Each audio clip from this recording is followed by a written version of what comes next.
Esse vídeo contém spoilers de Madoka Mágica, então se você nunca assistiu, você foi avisado. O gênero Mahou Shoujo começa muito antes de Madoka Mágica, lá nos anos 60, com obras como Himitsu no Ako-chan e depois se consolidando com Mahou Tsutsukai Sally.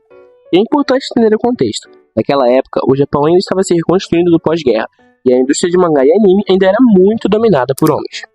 Mesmo quando as histórias eram feitas para meninas, entre aspas, muitas vezes eram escritas por homens, ou então por mulheres que não tinham o mesmo reconhecimento autoral. Nos anos 90 e 2000, o Mahou Shoujo explode de vez. Não é só estética, tem uma mudança social acontecendo ali. Obras como Sailor Moon, da Naoko Takeuchi, colocam garotos como protagonistas, líderes, salvadores do mundo. E isso importa, porque até então, a maioria das narrativas populares colocava homens nesse papel, enquanto mulheres ficavam como suporte, interesse romântico ou a personagem que precisa ser salvo. Ai, minha xereca! O Mahou Shoujo vira um espaço de protagonismo feminino. E não só isso, ele vira um espaço de identidade. A moda, por exemplo, começa a ser parte importante disso. As transformações, os figurinos, os acessórios, tudo isso não é só visual bonito. É construção de identidade, é expressão individual. Em termos de linguagem visual, isso funciona quase como um ritual performático, onde o corpo e o figurino constroem significado. O Mahou Shoujo deixa de ser um gênero limitado e vira uma linguagem. E é exatamente nesse ponto que entra a Madoka Mágica, porque ele não só pega o gênero, ele entende o gênero e aí ele o quebra.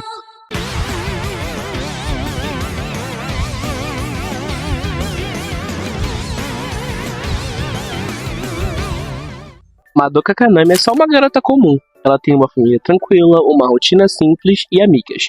Entre elas, a Sayaka Miki, que é impulsiva, emocional, do tipo que age primeiro e pensa depois. Em termos simbólicos, ela encarna um arquétipo muito clássico de heroína idealista, algo que conversa diretamente com as estruturas narrativas que Carl Jung descreve como um impulso de sacrifício ligado à identidade.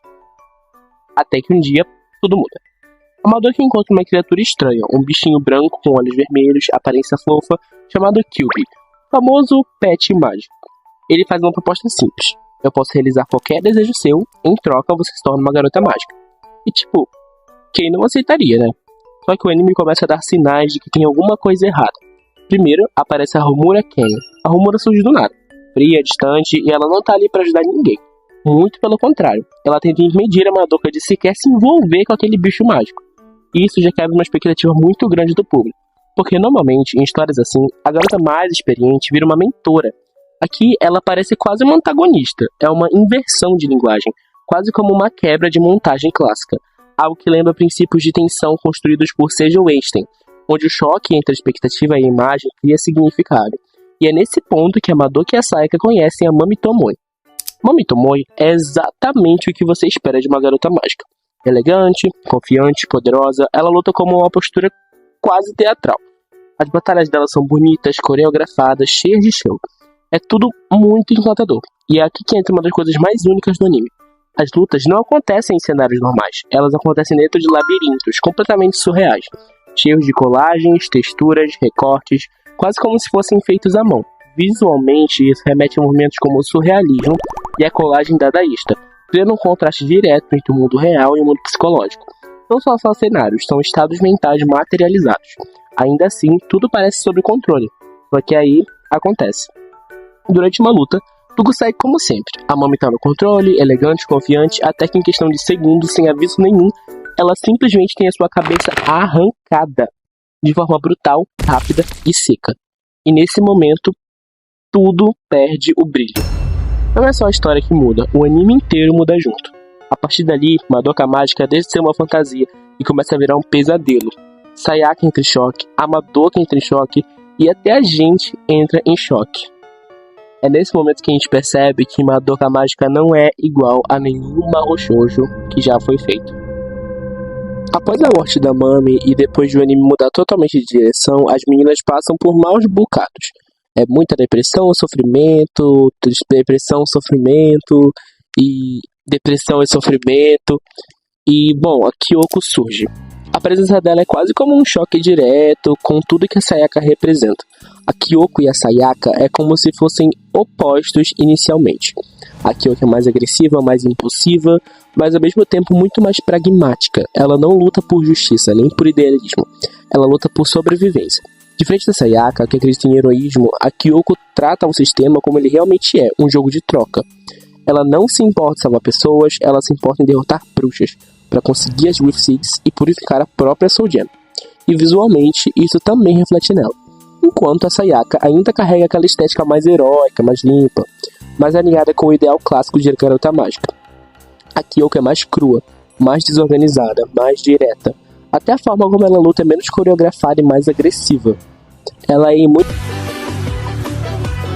que entra uma leitura bem interessante. Dentro da estrutura social, características associadas ao feminino, como empatia, cuidado, sacrifício, são valorizadas, mas também esperadas. São quase impostas como um padrão. A Sayaka encarna isso completamente. A Kyoko, por outro lado, rejeita esse modelo. Ela abre mão dessa empatia, se fecha, se distancia, se torna funcional dentro de um sistema que não recompensa a bondade. E por isso ela sobrevive melhor. Mas essa oposição não dura para sempre. Com o tempo, a relação entre as duas começa a mudar. A gente descobre que no fundo elas não são tão diferentes assim. A Kyoko também fez um desejo por outra pessoa, um desejo altruísta, um desejo puro, assim como o da Sayaka. Mas esse desejo acabou se voltando contra ela. A pessoa que ela tentou ajudar acabou rejeitando aquilo e destruiu completamente a forma com que ela enxergava o mundo. E por isso ela mudou. E por isso ela se tornou quem ela é. E quando ela vê a Sayaka seguindo exatamente o mesmo caminho, ela tenta impedir. Mas é muito difícil convencer a Sayaka. Aquela empatia que ela tinha enterrado começa a reaparecer. Aquela conexão humana começa a existir de novo. E isso é muito sutil. No final, a Kyoko não consegue salvar a Sayaka. A Sayaka ainda se transforma numa bruxa, mas mesmo assim a Kyoko muda. Ela escolhe não abandonar a Sayaka. Ela escolhe se reconectar com aquilo que ela tinha negado. Aquilo que socialmente é lido como fraqueza, mas que aquilo é mostrado para ela como humanidade pela Sayaka. E no fim, ela paga o preço por isso. E é nesse ponto que você começa a perceber uma coisa muito sutil, mas muito importante. As cores mudam. Antes, cada personagem parecia seguir um padrão clássico. Rosa, azul, amarelo, quase como códigos visuais de identificação. Mas depois da morte da Mami, tudo isso deixa de ser só estética e passa a ser psicologia. O rosa da Madoka deixa de ser só fofura e começa a carregar uma ideia de potencial não realizado. Algo frágil, ainda em formação. O azul da Sayaka se aprofunda e começa a puxar mais para melancolia, isolamento, idealismo trágico.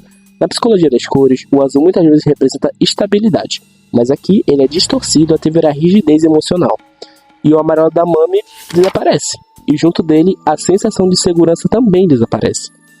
E até os labirintos mudam de significado. Antes eles pareciam só cenários estranhos, agora parecem extensões da mente, fragmentadas, colapsando, quase como se a própria realidade estivesse sendo editada.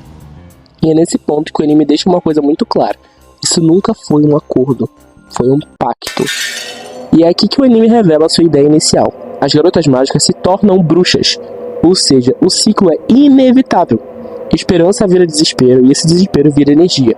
Enquanto isso acontece com a Sayaka, não é só uma tragédia, é inevitabilidade. Ou seja, não importa o que ela faça, ela vai virar uma bruxa em algum momento. Ela não falhou, ela só seguiu o sistema até o fim, e isso é o mais perturbador. Porque, não tem erro, não tem consequência, ela vai virar. Enquanto isso acontece, a Madoka tá ali só observando, e ela não tá sendo fraca. É uma construção narrativa do anime, porque ele segura ela até o momento que a escolha dela realmente vai ser importante. E é aqui que a Homura entra de verdade. Ela não é uma antagonista, ela é alguém presa no tempo, revivendo tudo de novo e de novo, sempre tentando salvar a Madoka. Isso transforma completamente a leitura dela. Não é frieza, é exaustão emocional acumulada. Enquanto tudo se encaminha para o colapso, surge o Walpurgisnacht, uma força inevitável, um desastre, e a Homura tenta sozinha, como sempre, mas não é suficiente. E é aqui que tudo converge. A Madoka entende tudo, o sistema, o ciclo, o sofrimento, e ela faz o último desejo dela. Ela decide se tornar uma garota mágica, e ela faz o desejo dela por uma mudança estrutural. Ela decide quebrar as regras do próprio universo. Ela pede que nenhuma garota mágica se torne uma bruxa. Depois disso, ela vira uma fucking Madoka de asas pra vender figure. E ela vira uma grande deusa. E aí meio que ela quebra todo o universo do mangá e do anime. E de tudo, todas as linhas temporais. E ela vira uma grande deusa, uma loucona. E o anime acaba. Madoka Mágica não destrói os shoujos, ele entende os shoujos de verdade. E por isso ele vai mais longe. Porque as histórias de Garotas Mágicas sempre foram sobre esperança, mas aqui a pergunta muda. O que acontece quando a esperança tem um custo? E Madoka responde. Talvez seja por isso que a história funciona tão bem, porque ela não nega a esperança, ela redefine o significado de esperança. Esperança não é acreditar que tudo vai dar certo, é agir mesmo sabendo que não vai dar certo. E no fim, a esperança de Madoka não morreu, ela só mudou de forma. Madoka Mágica é um anime de 2011, feito por um estúdio pequeno que teve um grande impacto cultural e foi um grande choque e viralizou muito, porque você que está assistindo esse vídeo que sabe que Madoka existe, eu acho, né? Porque você clicou sabendo mais ou menos o que ia acontecer, mas queria ver alguém falando sobre. E bom, Madoka virou uma série de jogos, uma grande franquia, tem Magia Records, tem os filmes de Madoka, inclusive tem um filme de Madoka pra lançar desde 2024, que até agora eles não lançaram. Então, eu acho que é isso. Falei tudo que eu tinha que falar sobre Madoka, quis trazer algumas referências visuais e alguns autores também, eu fiz meu máximo. E desculpa o sumiço do canal, gente, é porque realmente a faculdade de design gráfico tá me comendo vivo.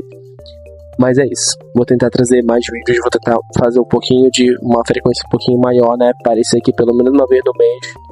E é isso.